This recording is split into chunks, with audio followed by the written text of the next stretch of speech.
Welcome to F.D. Bluford Library.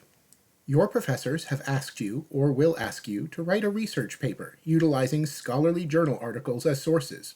You may have been asked to create an annotated bibliography, or to write a literature review. What do these things mean, and how do you do them? A scholarly journal, which may also be called a juried, peer-reviewed, or refereed journal, is a journal that publishes the academic work of researchers. That work has to be reviewed and approved by a panel of that researcher's peers. This is the standard for academic publishing, and it is what differentiates a peer-reviewed journal from a popular magazine, newspaper, or other source of information. Now that you know what a peer-reviewed article is, we can address the other topics. What is a literature review, or an annotated bibliography? You've certainly written a bibliography before.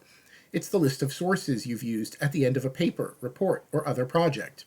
An annotated bibliography is exactly what it sounds like, a bibliography with notes about each item that you've used after it.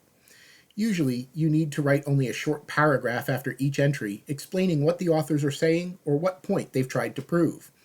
A literature review is similar but written in a different way. In a literature review, you survey or review as much of the existing writing about a topic as you're able to find. Sometimes you'll be asked to use a certain number of sources. Then you sum up what the literature says. A literature review will typically be 1 or 2 pages, and all it covers is what the existing research says about a subject. You don't have to do any analysis of that information or come up with any of your own ideas like you would when writing a research paper.